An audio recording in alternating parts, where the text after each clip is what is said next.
porque al principio no contemplaba, de plano no contemplaba la idea de volver a embarazarme, porque sí fue muy traumante la experiencia, como a muchas les debe de pasar.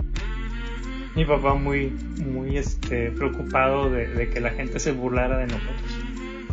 Me dijo, la próxima vez que se embaracen, sabiendo él que iba a haber más, dijo, no le vayas a platicar a la gente hasta que ya estén bien seguros que se va a lograr, hijo.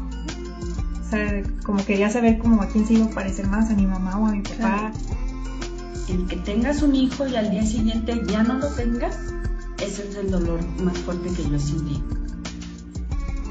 Se mueren nuestros hijos y nosotros queremos encontrarnos uno así, o sea, como que nos lo vengan a dejar a la puerta de la casa, ¿no?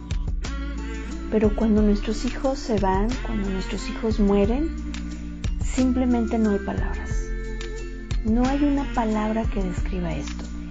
Y esta sensación, este duelo por la muerte de un hijo, también incluye a estos bebés que parten demasiado pronto. Yo no te puedo asegurar que va a volver a pasar o no pasar lo mismo, pero por lo mismo disfruta ahorita. Esto es Duelo Respetado.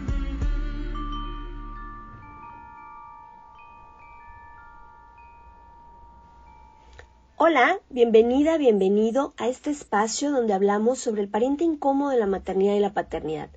Yo soy Georgina González, especialista en duelo gestacional y perinatal, y deseo que encuentres aquí herramientas que te ayuden a transitar tu proceso de duelo de una manera más amorosa y más respetuosa.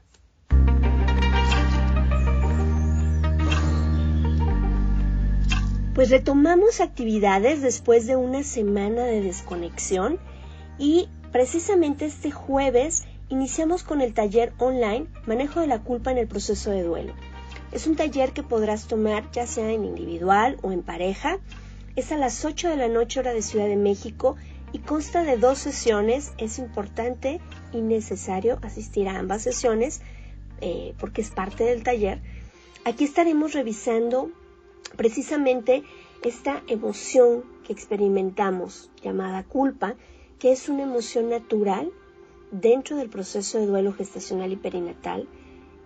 Y también revisaremos cuáles son los tipos de culpa que podemos vivenciar en este camino y qué herramientas tenemos también para poder hacerlo más llevadero este proceso. La cita es el próximo jueves, es nuestra primera sesión a través de la plataforma de Zoom. Cualquier información puedes contactarnos en redes sociales o a través del correo duelorespetadopodcast@gmail.com. Me encantará que me acompañes en este taller.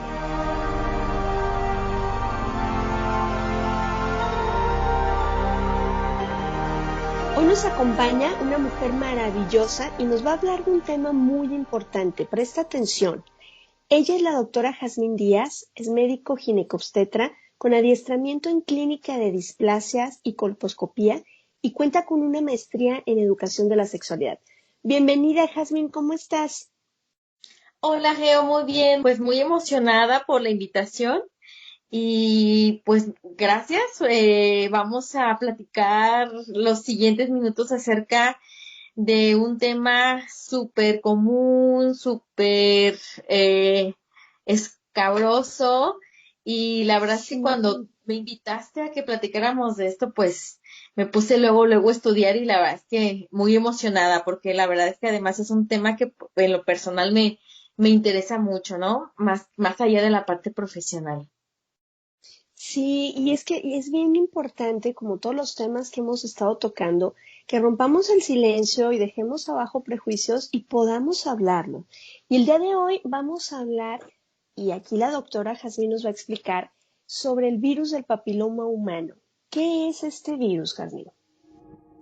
Mira, Geo, cuando hablamos del virus del papiloma humano, en realidad nos estamos refiriendo a una gran familia de aproximadamente 100 a 200 tipos de virus.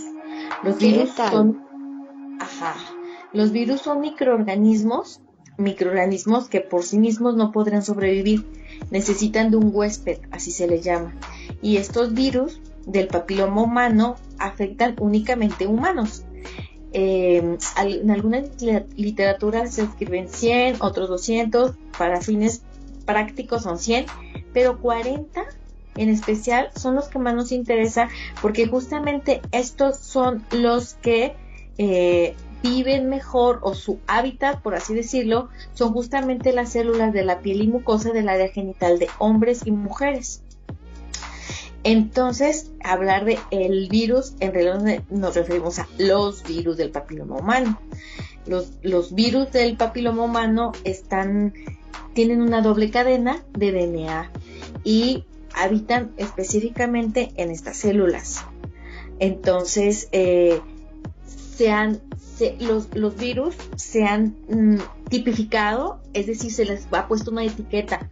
Actualmente los tenemos bien identificados.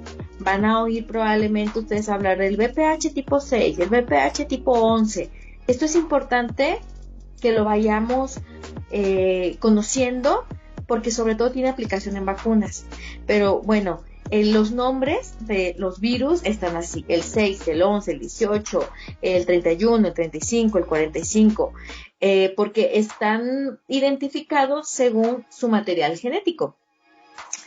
Y en base a esto, los virus del papiloma humano se han dividido en dos grandes grupos, de acuerdo a la capacidad de interactuar de su material genético dentro de la célula del huésped. De manera que encontramos los virus de alto riesgo y los virus de bajo riesgo. Esto es muy importante entenderlo, porque de acuerdo a su clasificación es la manera en que se manifiestan clínicamente en el humano. Por ejemplo, los virus de bajo riesgo, tipo 6 y 11, son específicos más de la piel, del área genital, y estos se han asociado con verrugas. Los virus de alto riesgo, por ejemplo 16 y 18, se vinculan con lesiones de alto riesgo, es decir, con cáncer cervicouterino. Por eso es importante que lo tengamos como muy claro. Entonces, cuando hablamos de una infección por virus del papiloma humano, en realidad hablemos de un gran espectro de manifestaciones que oscilan desde una infección asintomática hasta una infección tan grave como un cáncer de cervix. Okay. Los virus del papiloma humano se contagian a través de contacto sexual. Por eso es que se considera que este tipo de infecciones tienen una relación y con este tipo de situación, y se considera que es la principal infección de transmisión sexual. Por eso es que puede generar tanto tabú, porque tiene que haber un contacto físico sexual. Ojo, no necesariamente penetración. El virus del papiloma humano no se va a contagiar porque yo me siente en una taza del baño, ni porque yo me limpie con una toalla contaminada, ni porque me siente vaya a un baño público, no. Pero sí puede contagiarme si tengo algún tipo de contacto sexual. Y repito a lo mismo, no necesariamente penetración. A veces el contacto con la mano, con la boca o con algún juguete sexual. Y es súper fácil de adquirirlo, es muy contagioso. Entonces esto es muy importante que se sepa, y que va a tener luego que ver, por eso lo voy anotando por aquí, porque tiene que ver mucho con el tipo de prevención. Fíjense que el virus del papiloma es tan común que las estadísticas dicen que aproximadamente de un 75 a un 80% de las personas sexualmente activas, hombres o mujeres, van a cursar alguna vez por una infección del virus del papiloma a los 50 años. Lo curioso es que el virus del papiloma humano su principal pico de incidencia es 10 años después de nuestro debut sexual. Por ejemplo, si normalmente iniciamos vida sexual a los 18, quizás la etapa de más riesgo en el que podemos encontrarlo es a los 28. De manera que, por ejemplo, se dice que estadísticamente la edad más vulnerable para adquirirlo es entre los 15 a los 25 años. Pero bueno, no me quiero poner trágica.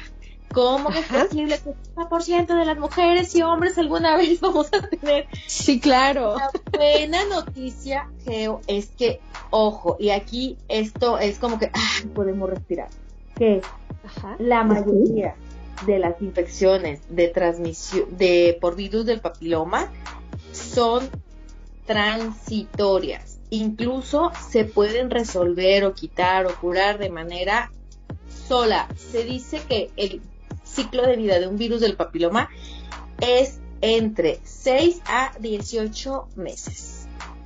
Entonces, en muchas ocasiones pasa inadvertida y por eso también en muchas situaciones el tratamiento consiste en no hacer nada más que vigilar. Entonces, bueno, hasta aquí, ¿todo bien? Sí, ¿verdad? Todo bien, sí, claro, ¿no? Fíjate qué importante, porque hay tanta desinformación, tanto tabú, ¿sí? Que de pronto te quedas con que es un solo virus y que es mortal, ¿sí?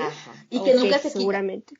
Que nunca se va a quitar y que además es un estigma, ¿sí? Exacto. Estamos hablando de un estigma porque entonces quiere decir que eres una persona promiscua. Exacto. O que pues simplemente se puede, yo he conocido parejas que se han separado sin mayor investigación por haber dado positivos. Así es. Y fíjate, Geo, las investigaciones dicen que 80% de mujeres vírgenes han tenido algún contagio por virus del papiloma, porque vuelvo a lo mismo, no necesariamente se habla de penetración. Y también algo muy importante que recalcar es que puede haber recurrencias, que si bien es cierto que la mayoría de las infecciones son transitorias, también lo es que el virus puede quedar en un estado latente y años después presentar recurrencias. No es lo más común, pero se presenta. Y es importante entonces el seguimiento que hablabas. Claro, es importante el seguimiento y también entender que cuando en una pareja, una mujer está presentando esto, no necesariamente es una prueba de infidelidad, ni es una prueba de que lo adquirió ayer. O sea, es muy difícil saber porque muchas veces, oye, pero ¿cuándo? ¿Cómo? A veces no podemos responder a esa pregunta. Voy a tratar de ir como desmenuzando la manera en que se manifiestan, porque como te comento, son 100 tipos, 40 los más específicos del área cutánea, puede afectar a hombres y puede afectar a mujeres, por lo tanto, la manera en que se manifiestan, Geo, no sabes de qué forma, que va desde lo asintomático hasta lesiones súper severas. Mira, se dice que los virus del papiloma viven o en células o en huéspedes que les dan los nutrientes, o sea, el ADN. Los virus de bajo riesgo, por ejemplo, 6 y 11, no tienen la capacidad de que llegan en la célula genital, por ejemplo, llegan a la vulva y empiezan a habitar ahí, sin embargo, no se adhieren al DNA de la célula del huésped. Esa es la diferencia con los virus de alto riesgo. Los virus de alto riesgo toman el control de la célula del huésped y entonces se incrustan y quedan de manera latente por más tiempo. Por eso es que cuando nos preguntan, oye, ¿soy portadora del virus del papiloma toda la vida? Pues la pregunta es depende. Depende de qué tipo de virus estamos hablando, porque los virus del papiloma se pueden tipificar. Así como hay serología para coronavirus, hay serología para VPH. Entonces, una de las pruebas más importantes cuando una persona está manifestando una infección por virus del papiloma es tipificar el virus. Esto es muy importante y casi no se ofrece o casi no se sabe. Entonces, yo, por ejemplo, llego a la consulta de ginecología, me están detectando a través del Papá Nicolau que tengo alguna lesión. Uno de los siguientes pasos es sí o sí hacer la tipificación y saber ante qué tipo de virus me estoy enfrentando para saber el riesgo de que se quede en mi cuerpo o lo vaya a eliminar y sea una infección transitoria como la mayoría de los casos. ¿Sí? Claro, la importancia de saber el nombre y el apellido. Así es. Entonces, me regreso un poquito. Mira, una infección por virus del papiloma se puede manifestar, uno, como una infección asintomática, como es el caso de los varones. Hablábamos de que el virus del papiloma existe en hombres y en mujeres. Entonces, en las células del escroto, del pene, de la vulva, de la vagina y del cervix, del ano y de la orofaringe. Entonces, el virus del papiloma en muchas ocasiones puede ser asintomático, es decir, yo puedo ser portadora y no tener absolutamente ningún síntoma. Esto es muy común en varones. En los hombres no hay algunas pruebas específicas para saber ni de rutina si un varón tiene o no virus del papiloma. Y le digo yo, son portadores asintomáticos. Es un ejemplo, ¿no? De ser portador asintomático. Sí, claro. Entonces, esa es una manera en que se manifiesta virus del papiloma. Otra forma en que se manifiesta es como condilomas o verrugas. Las verrugas que nos salen en el área genital, en la vulva, en el pene, que se describen como si fueran unas crestitas de gallo o que se ven como las verrugas que nos salen en la axila, pero en el área genital, son causadas por virus del papiloma de bajo riesgo. Tipo 6 y 11. El tipo 6 y 11 causan el 90% de las verrugas o de los condilomas en el área genital. Estos son como muy frecuentes, sobre todo entre los 15 y los 25 años. Las verrugas se contagian súper fácil y ojo, el condón o el preservativo no previene la aparición al 100% de verrugas. Sin embargo, las verrugas, tanto en hombres como en mujeres, son inocuas. O sea, se ven muy feas, causan mucho estrés. Yo he tenido muchas pacientes jóvenes, sobre todo, que llegan asustadísimas, avergonzadísimas, culpables, es que tengo verrugas, no sé qué. Sin embargo, yo les digo que es como muy sencillo de que aparezcan, sin embargo, pero no están manifestando un peligro para su salud en el futuro. Lo único, bueno, la cuestión estética, se quitan, se manejan y ya está, ¿no? Y a veces no siempre se requiere tratamiento, dependiendo de la elección del paciente. Yo, por ejemplo, he tenido chicas que llegan, no sé, encuentran una o dos verrugas y de repente les ofrezco como, mira, si quieres las quitamos o si quieres no. Entonces dicen, ay, no, ni se ve, está muy chiquita, a lo mejor me va a doler. No, déjamela y no pasa nada. Luego, entonces, esa es una forma. Entonces, se llama condilomatosis o verrugas de pH de bajo riesgo que no tienen una repercusión más allá, incluso pueden remitir espontáneamente. Luego, otra forma en que se puede manifestar, que es lo más común, se llaman lesiones intraepiteliales escamosas. Esto está como un poquito más enredoso, pero son las famosas displasias, que probablemente hemos oído. Ay, pues que a Juanita le salió una displasia. Sí. Ajá, eso es, Sí. Eso ya es un poquito más complicadito. Mira, hablábamos de que una de las células preferidas de los virus del papiloma es el cervix o el cuello de la matriz. Justamente no tenemos un acceso sencillo al cervix, es decir, es necesaria una prueba como el virus, como el Papa Nicolau, para que nos ayude a valorar las células del cervix. El cervix tiene un cambio constante porque está mutando la célula y madurando y todo. Entonces, al virus del papiloma, ciertos tipos de virus del papiloma, les encanta el cervix. Entonces, existe un cáncer que es muy común, que es el cáncer cervicouterino, ya es menos, pero bueno,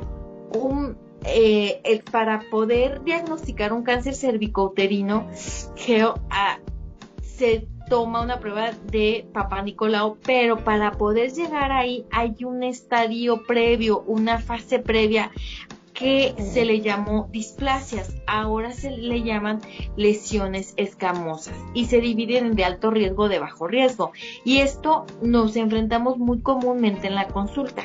Una chica va a hacerse el Papa Nicolau, y el Papa Nicolau, que es la lectura de las células cervicales, reportan como que hay una infección por virus del papiloma y una displasia leve o una lesión escamosa, y ahí pues nos asustamos. Bueno, simplificando, esto significa que en las células se encontraron cambios a nivel del cuello de la matriz que están ocasionando,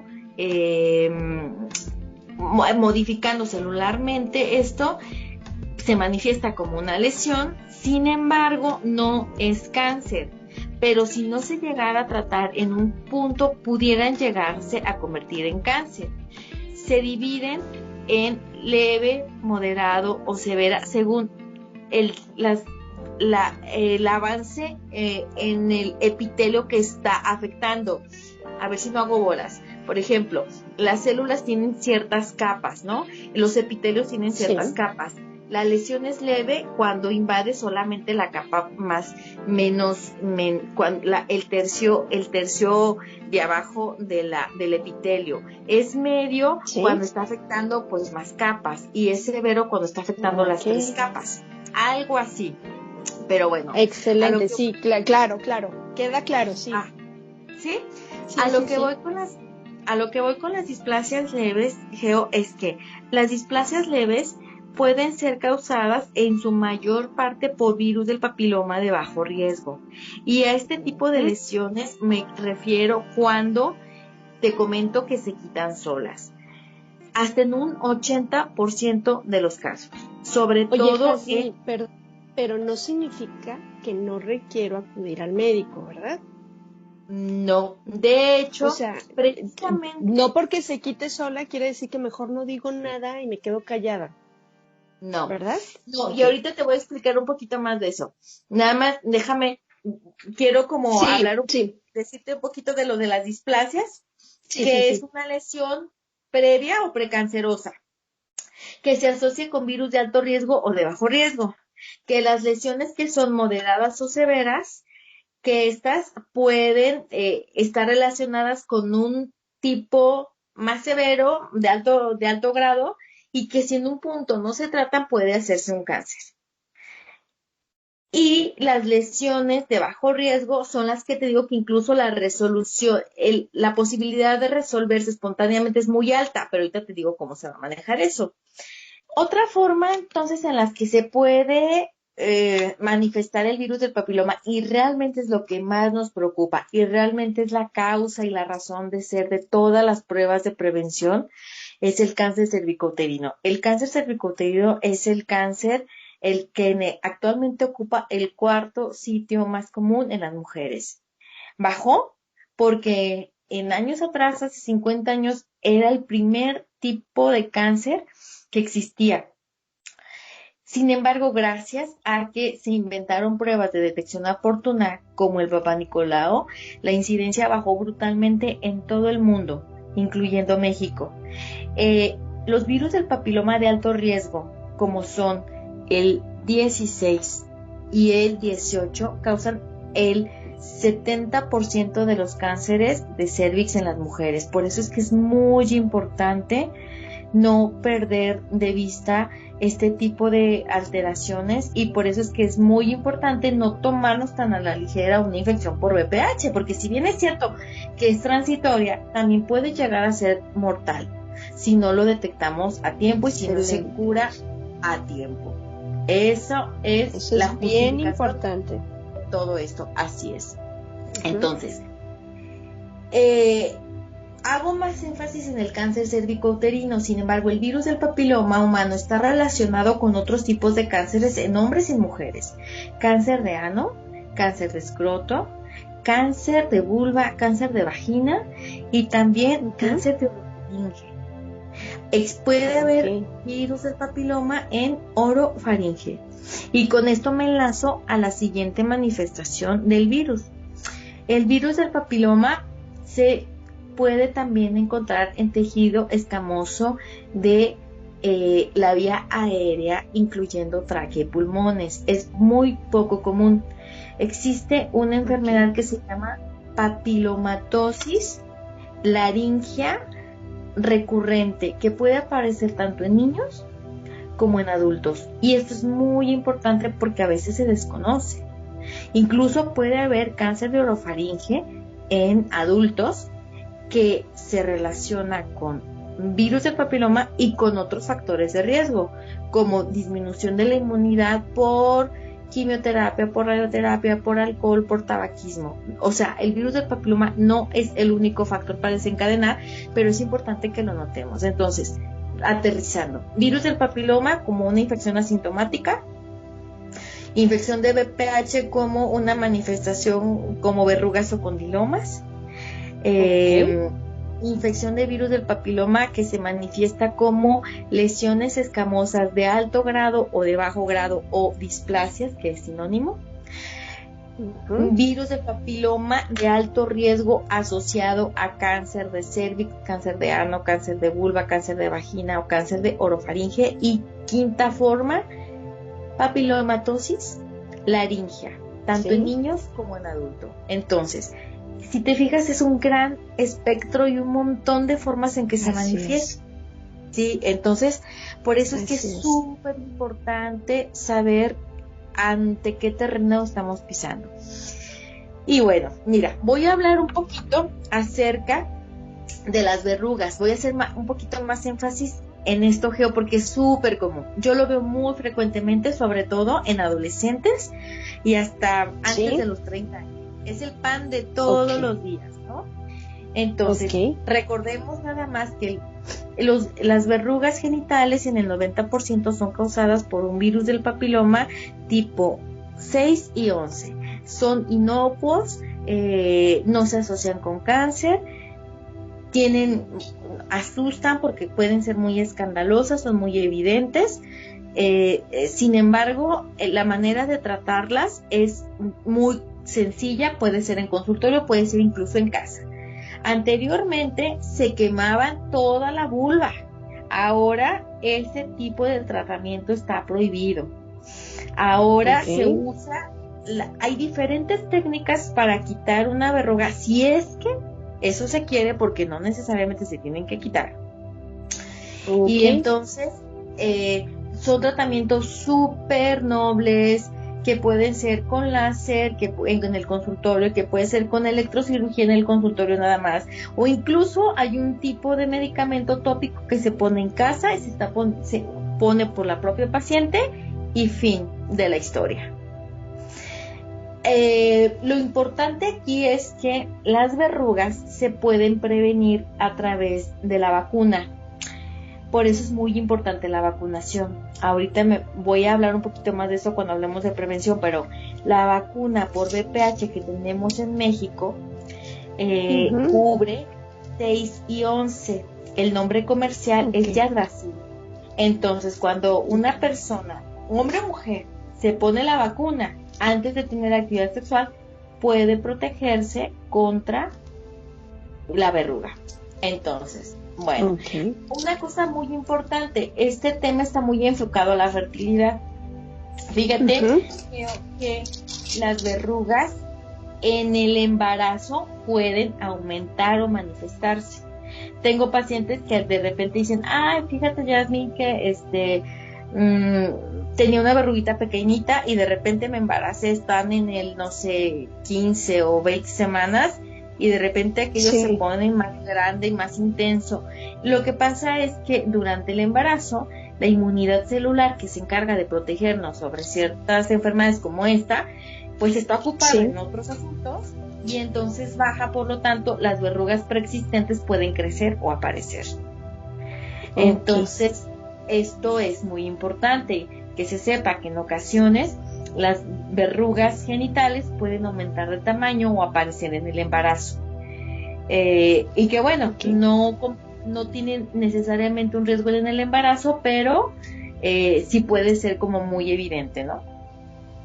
Entonces, y por ejemplo, aquí, bueno, sobre todo en nuestro público, pues la mayoría son mamás y papás que sus bebés han fallecido y que en muchas ocasiones o mamás y papás que no pueden lograr, parejas que no pueden lograr un embarazo y que en muchas ocasiones está detrás algún proceso que está relacionado con papiloma humano. ¿Qué nos puedes decir respecto a esta parte de la fertilidad? Ajá, ahí voy. Sí, sobre todo en cuanto al más que el VPH, el tratamiento del VPH. Por eso quiero hablar ahorita un poquito más sobre las displasias. Mira, Geo, y porque esto tiene que ver mucho con la fertilidad. Las displasias o las lesiones escamosas es el nombre que se le da a los cambios ocasionados por la invasión del virus del papiloma, en este caso en el cervix. Me voy a referir al cervix, al cuello de la matriz. Puede afectar las capas más profundas o las medias o las superficiales, de acuerdo a las capas afectadas del epitelio. Puede ser la lesión leve, moderada o severa. Nos preocupan mucho cuando en un Papá Nicolau nos detecta que hay una lesión moderada o severa, porque se asocia con virus de alto riesgo y porque además puede tener una transformación a un cáncer. Entonces, normalmente cuando se detecta una displasia, y es una displasia leve, aquí es muy importante saber qué edad tiene la paciente, qué afección se está presentando. ¿Por qué? Por lo siguiente, porque muchos de los trastornos de fertilidad tienen que ver con el tipo de manejo o el tratamiento, incluso con el sobretratamiento. Mira, las displasias leves son muy comunes, se presentan más, otra vez vuelvo a lo mismo, a la edad de menos de 30 años. Estamos hablando que el virus del papiloma es mucho más común en edad reproductiva de mujeres jóvenes. Entonces, una displasia leve generalmente tiene una capacidad o una posibilidad de remitir o curar espontáneamente en un 70% de los casos. ¿En cuánto tiempo? De 6 a 12 meses. Las infecciones de virus del papiloma que causan displasias generalmente son transitorias. Entonces, en una chica que no pasa de 30 años, que su Papá Nicolau está reportando una displasia leve, aquí el manejo es totalmente conservador. Como médico tenemos que vigilarla, volverla a citar y revisar cuando mucho 2 años. Si esta chica o esta paciente exceden estos 2 años y sigue presentando una displasia, se quita la lesión. Se quita la lesión con un tratamiento ablativo, que es quemarlo o congelarlo, ¿no? Sin embargo, y a veces, por muchas cuestiones, pues no sé, que tienen que ver con el sistema de salud, hay un sobretratamiento. Y en muchas ocasiones algunos médicos optan por quemar o quitar, y es ahí cuando se pueden presentar problemas en la cuestión de la fertilidad.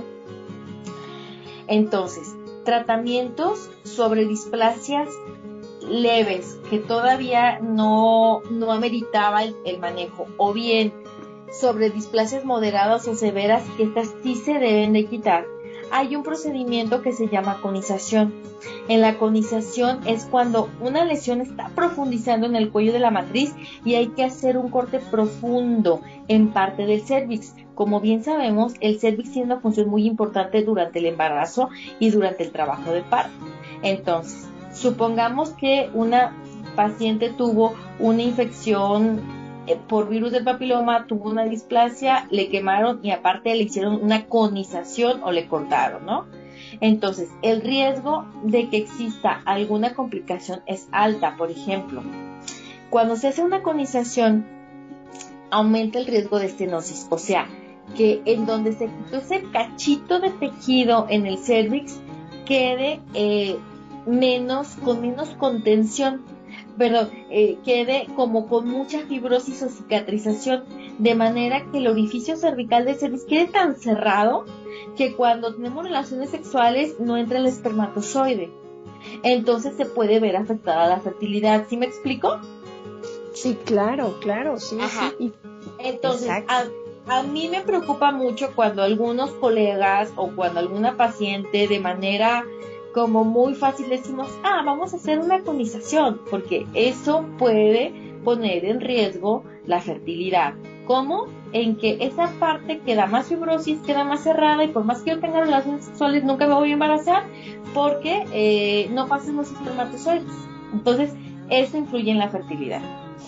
Otra manera en que afecta una conización, específicamente esta técnica de conización, es en el momento de que yo me embarazo y como corté un pedazo del cérvix y el cérvix mide 3 por 3 centímetros. Cuando yo hago una conización profunda, o la hago más o menos cuando se hace una colonización, se quita como 1 centímetro del cervix. Hay colegas que quitan muchísimo más, pero supongamos que se quita 1 centímetro, entonces puede quedar un cervix incontinente. ¿Qué significa eso?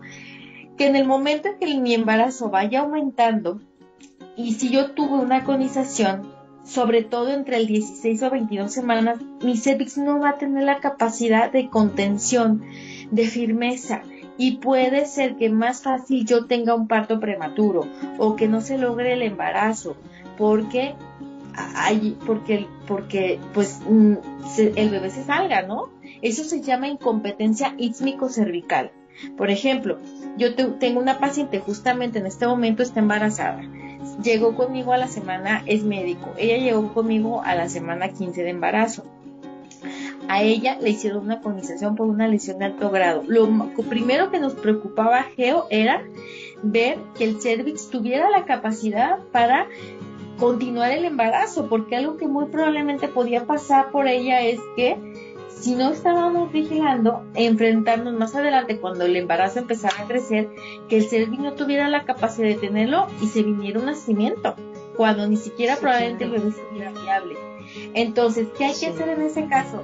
Si yo tuve el antecedente de una colonización y yo me voy a embarazar, es muy importante que en las primeras semanas de embarazo me midan la longitud del cervix, porque de acuerdo a la medida de la longitud es el riesgo o el pronóstico que yo puedo tener de no llegar al término o incluso que tener un nacimiento tan prematuro que el bebé no sobreviva. Por eso es que hay técnicas y el cervix hay que vigilarlo desde las primeras semanas, desde la semana 10 hasta la semana 14, 15, porque si efectivamente medimos el cervix y vemos que está menor a 25 milímetros, hay un procedimiento que se llama cerclaje, que es un procedimiento que sirve como poner un nudo para que se vuelva más resistente el cervix y lograr que el embarazo continúe. Entonces, ese es el principal riesgo que tenemos cuando una mujer sufre una colonización. 1, que el cervix sea incontinente, que hay un problema de incompetencia ísmico-cervical, o bien más adelante un problema de parto prematuro. Otra situación también que se puede presentar de las mujeres con virus del papiloma ya embarazadas es que aumenta el riesgo de ruptura prematura de membranas. Eso tiene mucha relación con la fertilidad, y también cuando una mujer que fue colonizada entra en trabajo de parto, se corre el riesgo otra vez por la fibrosis, por la cicatrización, que ese cervix está tan resistente, tan duro, entonces tampoco abra durante el trabajo de parto.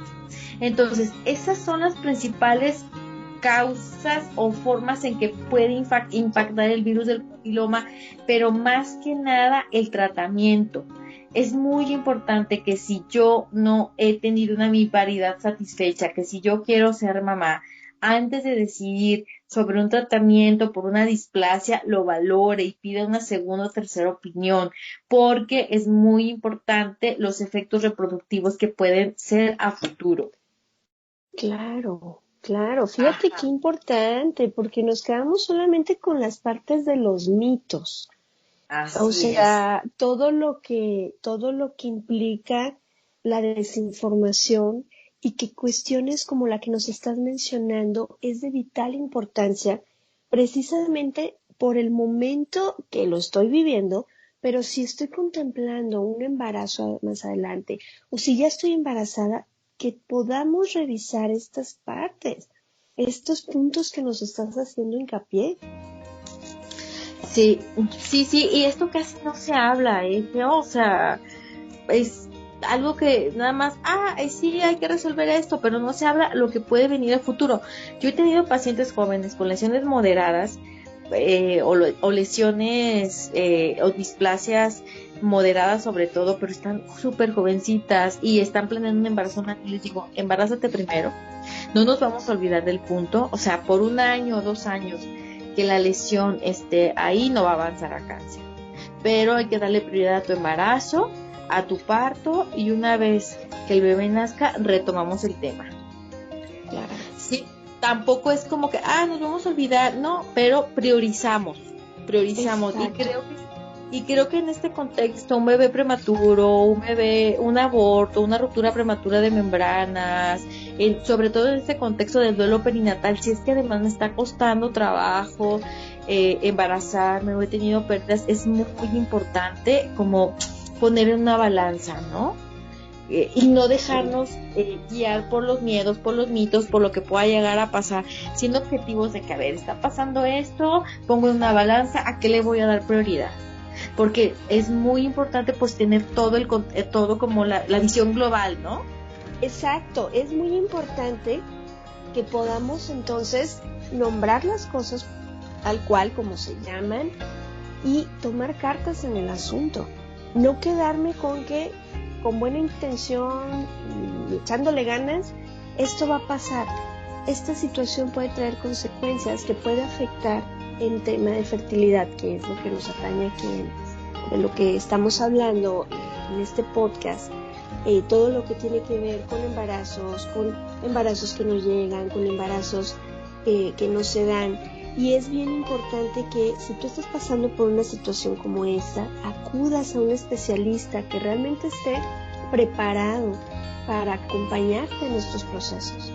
Y que a lo mejor no lo quiero decir porque me da mucha pena, porque mi pareja no lo sabe, que lo viví hace mucho tiempo o lo que sea, pero que sí es importante y necesitan mirar este punto. Si ya está el embarazo, necesitamos revisar como todas las opciones y posibles escenarios, ¿no? Así es. Y mira, Geo, también algo muy importante respecto a esto, de lo que estamos hablando es primero identificar de que no entrar en pánico, identificar ante qué contexto clínico estamos, qué tipo de virus del papiloma, si es uno de alto riesgo, de bajo riesgo, ¿no? Porque de ahí partimos. Ajá. Y fíjate, no necesariamente, otra vez vuelvo a lo mismo, cuando tengo un diagnóstico de virus del papiloma, no necesariamente habla de mi conducta sexual, no necesariamente habla de mi ética moral, no necesariamente habla de una cuestión de promiscuidad, ¿no? Hablándolo claramente. Si bien es cierto que sí se puede asociar con algunos factores, y por eso no quiero platicar, porque la prevención de esto lo voy a mencionar, fíjate. Una infección por virus del papiloma ya vimos que es que se da por contacto, por algún tipo de contacto sexual. A veces, aunque yo tenga una sola pareja, ese único contacto puede ser suficiente. Sin embargo, estoy más vulnerable y más susceptible a tener una infección por virus del papiloma cuantas más parejas sexuales tenga, o cuantas más parejas sexuales tenga mi pareja, o si estoy cambiando constantemente de pareja sexual y tengo parejas nuevas. Si bien es cierto que no en todos los casos se trata de promiscuidad, ni mucho menos, pero sí es cierto que es más común que yo esté expuesta si tengo más parejas. ¿Sí me explico? Sí, claro, o sea, al final pues el riesgo es mayor. Y luego también, cuando yo tengo las defensas bajas, soy también más vulnerable. Por ejemplo, enfermedades crónicas, autoinmunitarias, el VIH, el estar sometida a algún tratamiento, el lupus. Este tipo de situaciones también pueden hacer que mi sistema inmunológico esté más débil, por lo tanto puedo ser más vulnerable a una infección por virus del papiloma. Es que al final es un conjunto de muchos factores. Exactamente, es un conjunto. Entonces, si yo mantengo chido mi sistema inmunológico, bien, sin tanto estrés y todo esto, también lo voy a tener más fuerte. Así que eso también es como muy parte de la estrategia que se utiliza cuando estamos tratando ante infecciones por virus del papiloma. Y fíjate, Geo, hay otro que a mí me tiene sorprendida y es fumar, el tabaquismo. El tabaquismo, no sabes qué daño hace, no sabes cómo afectar no solamente la fertilidad en general de las mujeres, porque baja el estrógeno, porque afecta el folículo, el óvulo, no sé qué. Pues fíjate que el tabaquismo está relacionada con un mayor riesgo de adquirir una infección por virus del papiloma, de que esta lesión persista en vez de que sea recurrente, en vez de que sea transitoria, de que sea recurrente, porque la nicotina, la cotinina, la acetona nitrosamínica, que son sustancias que libera el cigarro, afectan el moco cervical, afectan la inmunidad celular, causan más anomalías, por lo tanto hace que la persistencia del virus esté ahí todo el tiempo. Incluso hay una relación directa entre el cáncer cervicouterino y fumar. Así que es algo muy importante. Yo siempre les digo a las pacientes, sobre todo si estamos como enfrentándonos a un diagnóstico de esto, chicas, dejen de fumar. La curación no se presenta, persiste por más tiempo, su hijo siendo más vulnerable si yo estoy fumando. Fíjate, por si tenían algún otro o necesitaban algún otro motivo para dejar ese vicio, pues ya hay muchos factores, ¿no? Económicos, etcétera, pero bueno, este tema yo nunca lo había escuchado, pero me parece sumamente, claro, es muy coherente. Entonces, si tú nos estás escuchando y fumas, creo que es una bella oportunidad para dejarlo. Una razón más para dejarlo. Así es, así es. Jazmín, el tiempo se nos termina, de verdad estoy fascinada con esta información, es importante que se hable así como viene, así como es, directa. Es importante que lo pasemos también a las generaciones que vienen atrás de nosotros, que estén informadas, que estén informados, porque el que oculte la información o el que la hablemos a medias o que digamos no pasa nada, no quiere decir que no se presenten. Y estamos ante una situación que con las medidas pertinentes puede tener avances y que si lo dejamos pasar, pues bueno, las consecuencias pueden ser muy, muy fuertes. Sí, yo lo único que agregaría sería que el virus del papiloma es menos agresivo de lo que estamos pensando, que la mayoría de las lesiones son transitorias, que gran parte podemos hacer acerca de la prevención con estas medidas que hemos platicado, uso del condón, menos parejas sexuales, no fumar y no quiero dejar de mencionar la vacunación. La verdad es que la vacunación, incluso en personas que ya han tenido actividad sexual, porque muchos dicen, no, pues yo ya tuve, no importa si tú ya tuviste una o dos parejas, pero no tienes una lista tan grande, puede ser que te beneficie también sobre esto. Entonces la vacunación baja mucho la incidencia y el riesgo de cáncer y de lesiones y de virus del papiloma. Y que bueno, que cualquier duda, cualquier cosa, es muy importante hablarlo, que quitémonos el estigma social, que esta es una infección como cualquier otra, que en la mayoría de los casos tiene resolución y que es muy importante, como dices tú, hablarlo, ventilarlo, preguntar, tener una segunda opinión, porque puede cambiar en mucho, sobre todo pues nuestra fertilidad, y el futuro de nuestro embarazo y de nuestros hijos. Así es.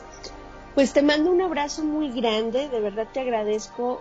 Wow, yo de verdad sigo impresionada con la información tan clara y oportuna que nos has compartido y deseando pues que les sea muy útil a todas las personas que nos están escuchando. Y bueno, aquí en la descripción del programa dejamos los enlaces para contactarte. Y nuevamente muchísimas gracias, ha sido un placer que nos acompañaras. Gracias, Geo, gracias por la invitación y para mí también es un placer. Pues ya seguramente nos estaremos comunicando para agendar otro episodio y pues hoy terminamos, nos vemos la próxima semana. Recuerda, yo soy Georgina González, especialista en duelo gestacional, perinatal y neonatal y deseo que todas y todos podamos tener un duelo respetado. Hasta la próxima.